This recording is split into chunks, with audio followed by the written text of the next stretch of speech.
planejamento urbano brasileiro ele é precário, ele tem algumas falhas que eu vou ressaltar aqui algumas para vocês, como a sinalização sonora, que, por exemplo, as buzinas ou alarmes, comunicação limitada, ligações de emergência com ligação para SAMU, para ambulância, para SAMU, para polícia, para bombeiro. Ao ligar para essas comunicações de emergência, como a pessoa surda se comunicaria? Outra coisa também, a gente pode ressaltar a comunicação entre motoristas e cobradores de ônibus. Muitos desses profissionais não sabem se comunicar em Libras, então acaba dificultando a compra de passagens, informações ou até mesmo alguma ajuda. E a falta de sinalização acessível é que em muitos locais não tem placas visíveis e objetivas claras que sejam úteis para as pessoas surdas se locomover de maneira facilitada. Algumas soluções, digamos assim, para esses problemas seria o uso de tecnologias para a inclusão, para as sinalizações elas não serem apenas sonoras, mas visíveis e vibratórias, também o uso de pictogramas, que são placas com imagens claras e objetivas. E a capacitação de profissionais, tanto da área da saúde como motoristas, não que eles tenham que aprender a falar Libras, porque a gente entende que é uma língua bastante complexa, mas apenas para se comunicar uma linguagem do seu âmbito profissional. O motorista ele saber reconhecer como você está pedindo informação, comprar uma passagem, uma parada, e também ele saber orientar pessoas, orientar as direções. Na continuidade, a gente tem a Lei 13.146, que é o nome da lei, a Lei Brasileira de Inclusão da Pessoa com Deficiência na Perspectiva da Pessoa Surda para Acessibilidade e Mobilidade Humana. É uma lei que garante igualdade de oportunidades para as pessoas surdas em qualquer âmbito, tanto na saúde, educação, transporte.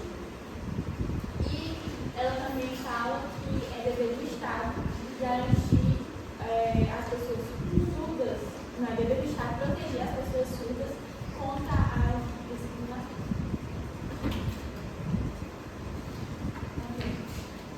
Bom dia, meu nome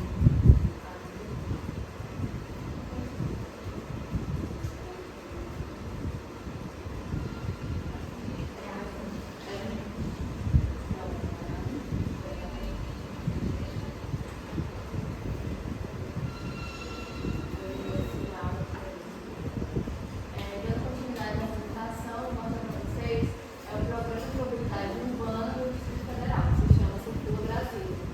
Aí eu vou começar fazendo uma breve contextualização. Com o advento da indústria automotiva no Brasil no século XX, começaram a surgir debates e algumas questões sobre a mobilidade urbana das cidades brasileiras. E com isso, houve também um maior estímulo para o uso de transporte pessoal motorizado, o que ocasionou um volume muito grande e sustentável de automóveis em centros urbanos.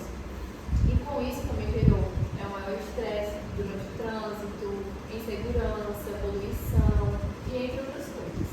E a partir desses entraves, como vamos lidar com eles, o governo do Distrito Federal, em maio de 2016, lançou o seu primeiro programa de mobilidade urbana, que foi o Circula Brasília, com uma forma de estabelecer diretrizes e de realmente regulamentar como funcionaria essa mobilidade.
deslocamento a longa distância durante toda a capital federal, como por exemplo VLT, BRT, metrô, sistema viário e outras coisas.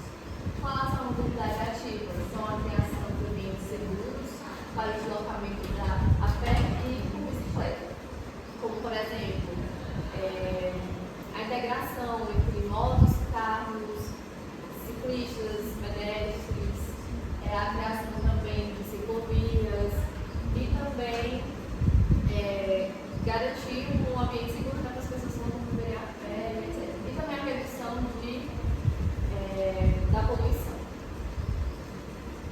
Aí eu trouxe aqui algumas das melhorias que eles implementaram no programa, que foi o terminal de Encanto das Emas, o sistema de integração multimodal e rede integrada de transporte.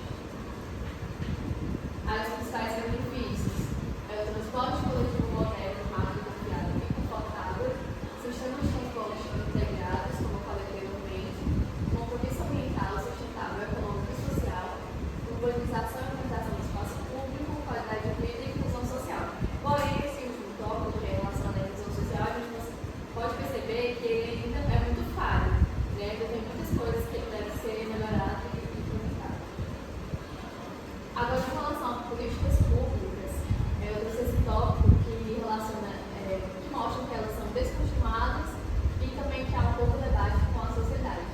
Aí, para introduzir, eu trouxe o artigo 2º da lei do número 12.587, de 2012, que garante o direito ao acesso universal à cidade, isso para todas as pessoas, ou seja, independente do meio, todos devem encontrar durante o seu deslocamento coisas que lhe garantam uma segurança, né, obviamente. E aí, o artigo que a gente trabalhou, no caso, ele mostra que no Brasil, os usuários de transporte público coletivo, eles mostram que possuem seus direitos básicos ignorados, como, por exemplo, o acesso aos horários, tanto de embarque quanto de desembarque, falta de comunicação, falta de informação sobre tarifas, localizações, rotas, entre outras coisas. E aí, mais especificamente, no Distrito Federal, foi constatado que não há integração do transporte público e a mobilidade não é monetizada para todos. Isso principalmente para as pessoas com deficiência e as pessoas com surdez, né? Então, já estamos trabalhando aqui. Então, nós concluímos que o governo ele possui boas iniciativas, ou seja, ele possui projetos, possui programas, mas ainda faltam as implementações e efetivações. E principalmente colocar nos conselhos integrantes da sociedade civil que façam parte dessas parcelas que são esquecidas e também garantir a diversidade dentro dos conselhos, para que todos possam ser ouvidos e ter as suas necessidades atendidas. Trouxe também uma breve reflexão acerca da mobilidade excludente do Brasil, que ela é marcada por uma contradição estrutural, em que nem mesmo quem planejou consegue garantir o seu próprio atendimento, não consegue ter um bom deslocamento, e isso é fruto de uma prioridade histórica dada ao transporte individual motorizado, originário do governo de Juscelino Kubitschek, em que ele impôs um modelo de desenvolvimento que é marcado pela negligência com a infraestrutura pública básica, como, por exemplo, na cidade de Brasília, que é uma cidade modelo planejada, ela não atende à necessidade de grande parte da população. Não possui calçadas adaptadas em muitos dos trechos, o que dificulta a locomoção. Isso se foi a influência do século XX, que foi marcado pelo capital e a universalização do automóvel, em que os planejadores eles só pensaram na integração do automóvel individual, não pensou realmente nas pessoas. E a partir disso nós percebemos que realmente as pessoas com deficiência, e principalmente as pessoas surdas, elas não têm suas necessidades atendidas, como eu falei anteriormente. E a partir disso eu trouxe um questionamento para a gente entender melhor enquanto o condutor do veículo é surdo. E aí eu trouxe também outras questões que vão ajudar a gente a entender melhor sobre esse assunto. Primeiro, os surdos são aptos a dirigir? E sim, as pessoas surdas podem tirar a carteira de motorista, mesmo que esse direito ele ainda esteja em processo de aprimoramento, mas existe essa possibilidade. E também os gestores, eles afirmam que para a pessoa praticar a direção, o sentido principal é a visão, porém, vale ressaltar que a audição também se faz muito importante porque em momentos talvez ali de acidentes ou coisas do tipo, a pessoa consegue entender melhor em caso de sinal de alerta, buzina, entre outros. Mas também existem equipamentos adaptados em que captam os sons externos e que colocam um sinal de alerta com uma luzinha no carro para a pessoa surda conseguir entender que está tendo alguma movimentação exterior. Quais são os procedimentos que o surdo deve executar para adquirir a CNH? Eu não trouxe nenhum modelo específico, porque pode variar de cidade para cidade, e também ele está em processo de adaptação, de uniformização, e em alguns lugares também não tem nada definido, então eu não trouxe para não haver nenhuma divergência. Que problemas enfrenta o condutor surdo para obter a CNH? Bom, ele pode sofrer muito preconceito, né, com as pessoas da sociedade, pessoas ouvintes. Nós sabemos que isso é muito presente. A falta de apoio familiar, muitas vezes eles têm um certo receio, né, de como as pessoas vão reagir, se vai ocorrer tudo bem. Os órgãos também muitas vezes não divulgam para as pessoas, tanto que poucas pessoas sabem que elas têm esse direito, né, que elas podem realmente ir em busca da carteira de habilitação. E também a falta de comunicação, muitas vezes eles não oferecem intérprete, ou seja, eles sentem uma certa dificuldade desde a primeira comunicação até avaliações ou coisas do tipo. Existe identificação para os automóveis dos condutores surdos e sim, existe esse símbolo, que é o símbolo internacional da surdez, e é recomendado que os condutores surdos eles utilizem esses símbolos, tanto no vidro traseiro quanto no dianteiro, porque aí garante a segurança dele e as outras pessoas sabem que ali, né, há uma pessoa surda na condução, então garante a condução de todos no geral, a segurança, né? A segurança de todos no geral. E por último, a realidade do surdo na condução de veículos.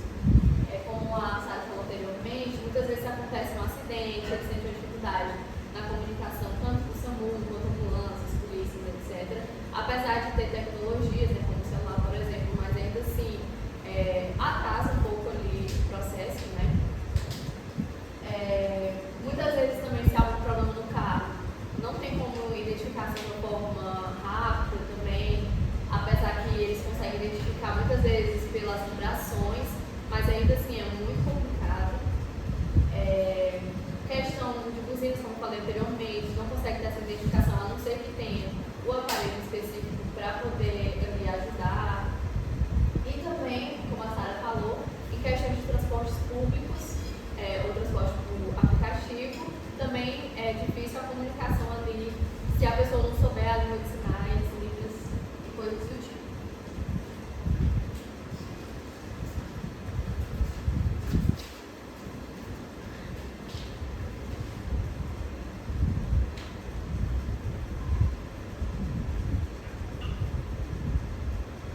Bom dia.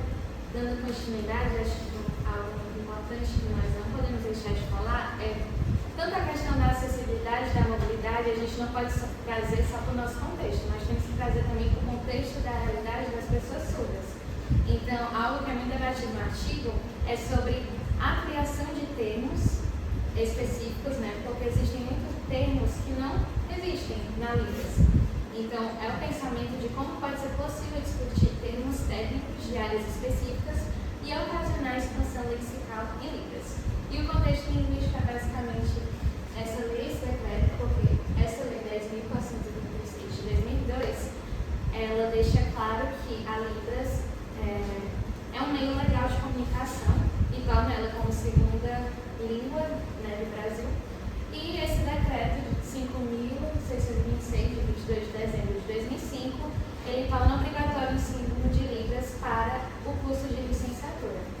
Então, quando a gente fala de termos específicos, pode ser de qualquer área de ciências, medicina, até da própria pedagogia, a gente tem que falar como trazer, né, esses termos para os surdos. É muito importante a utilização de materiais didáticos, porque o impedimento da pessoa surda ela é visual e espacial. Então, ao utilizar elementos visuais, elementos que ele possa entender, também visualizar aquele termo, torna algo mais facilitado. Então, eu trouxe essa frase, acho que é boa, que é preciso considerar Libras como uma língua dinâmica que sofre alterações no decorrer do tempo e espaço no próprio processo linguístico interativo. Essa frase é de Castro Júnior. E assim como as meninas falaram, né? A Libras, existem muitas variações, né? Existem muitas variáveis, não tem só um termo próprio. Aqui no Brasil tem uma, lá nos Estados Unidos tem outra. Então tem que buscar realmente essa universalização. Pronto. A criação de sinais agora. A Libras, como qualquer outra língua, ela não é desorganizada. Na verdade, ela é muito mais do que organizada. Ela não é criada, não se cria um termo de qualquer jeito. Então, existem duas coisas primordiais na criação de um sinal, que é a base paramétrica e as condições paramétricas. A base paramétrica, ela é chamada pelo mesmo autor que eu falei, né, o Castro Júnior, de mão pensante. O que significa? Ela considera todo o significado e todo o contexto daquela palavra. Eu vou dar exemplos, né? Então, aqui nós temos a base lexical, que ela está englobada na base paramétrica, que ela é o conjunto de informações sobre a palavra, né?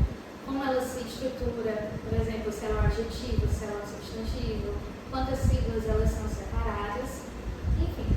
E tem a base conceitual, é a informação de mundo que está por trás do termo, o que ele realmente significa, né? O significado dele através do dicionário.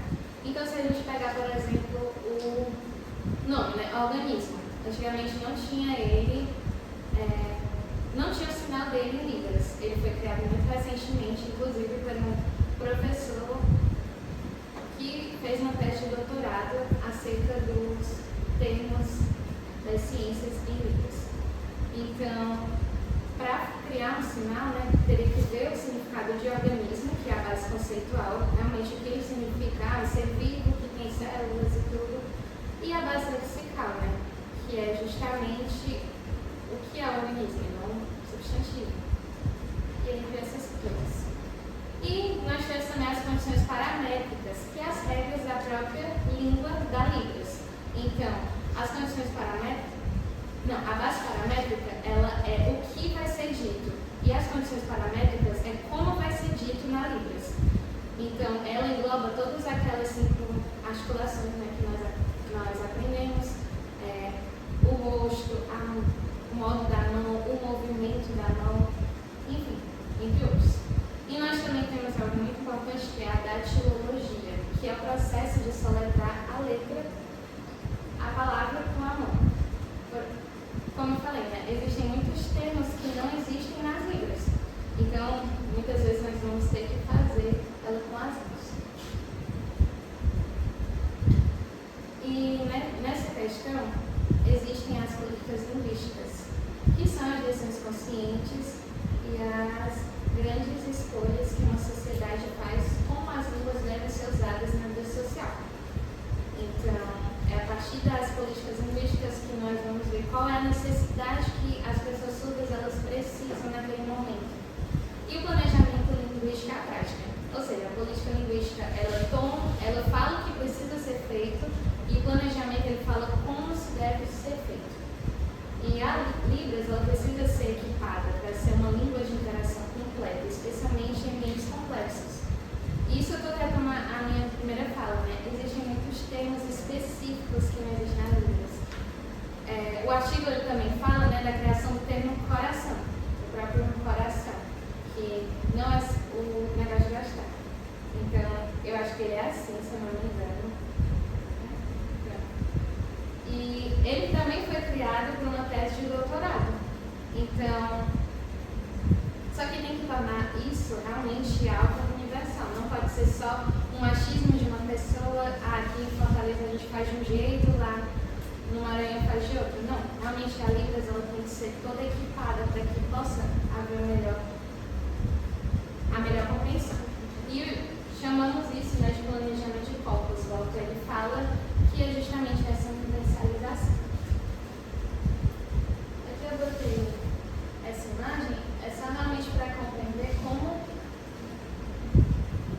pode se originar nessa política, né, linguística, e aí de forma atuante e participante. Aí tem a harmonização e escolhas políticas em torno da língua, tem a validação de terminologias pela comunidade surda, educação, tecnologia, interação de instrumentos de divulgação, desenvolvimento de projetos e ações no âmbito federal, política linguística na perspectiva terminológica e desenvolvimento de projetos e ações nos âmbitos estatais. E aqui nós temos a criação do termo da mobilidade urbana, né? Ele é dessa forma, a configuração das novelas é assim, e é só para mostrar para trás. Quase terminando, aqui nós temos o conceito de acessibilidade e da mobilidade nas línguas. Aqui nós temos o léxico, o vocabulário e a cultura. O léxico, acho que todo mundo acredita que tem aprendido sobre isso, ele é o conjunto total de palavras que pertencem a uma língua. É como se fosse um inventário geral e completo. Já o vocabulário é a forma que o léxico ele é usado na prática, né? Por exemplo, na nossa fala ou em formato de texto. Já a cultura é o conjunto de todas as criações humanas. Inclusive, é possível saber de uma cultura através do léxico dela, né? Da forma que ela fala. Por exemplo, a cultura dos surdos, né? E justamente o léxico deles é a Libras. Isso é muito importante. Para formar um termo, né, a organização real, realmente importante de se acontecer para formar um sinal, né, nas línguas, é isso aqui. Coletar os termos em português, discutir o conceito do termo e criar o sinal termo. Só antes de finalizar, eu queria falar que quem cria esses termos são os próprios surdos. A partir das falas, a partir do dia a dia, são eles que criam, porque eles têm essa curiosidade, eles querem também tornar o conhecimento deles mais acessível para eles mesmos. Então são eles mais que têm essa criação.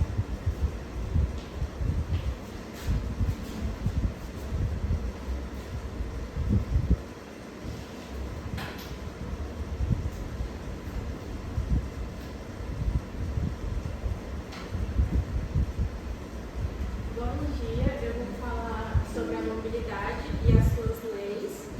Bom, a partir disso tudo que as meninas falaram, a gente entende que a mobilidade ela vai além do deslocamento físico.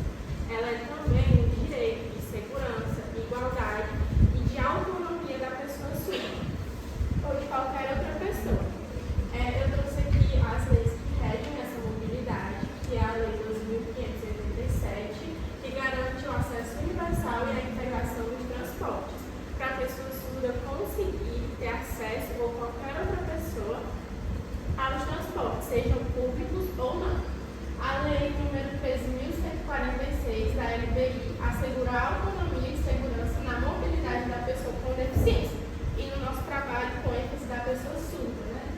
E o decreto número 5.626, ele reconhece a Libras e exige meios de comunicação acessíveis, que vai ser um decreto que eu vou retornar muito na minha fala. Bom, de acordo com aquelas leis, é tudo muito perfeitinho, tudo muito organizado, mas na prática, a pessoa surda tem diversos desafios acerca da sua mobilidade humana e da sua acessibilidade. Os principais desafios que elas enfrentam são a falta de sinalização visual nas ruas e nos transportes, como em situações de alerta, situações fora do comum, elas não vão conseguir identificar se for pelo som. Então, ter esse sinal visual vai ser muito importante para que ela entenda que está acontecendo algo fora do combinado. Outro desafio é a ausência de intérprete de Libras em locais públicos, que deveria ter em todos os locais públicos e órgãos, pois em situações de dúvidas, momentos que eles se sentem perdidos, eles podem ir e procurar um intérprete nesses locais públicos para conseguir ter essa comunicação e resolver o que eles estiverem com alguma pendência. O terceiro desafio é a barreira de comunicação com profissionais de transporte, como um motorista, um cobrador de ônibus, que, por muitas das vezes, não generalizando, eles não têm acesso a esse conhecimento da Libras e não sabem falar nem o básico. Então, quando eles têm esse conhecimento, pode até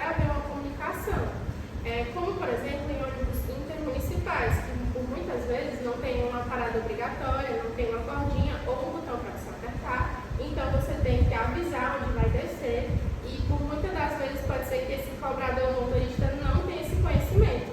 Então, como ele vai conseguir comunicar onde vai descer, ou se ele estiver em dúvida no local que ele pode descer, ele não vai conseguir se comunicar.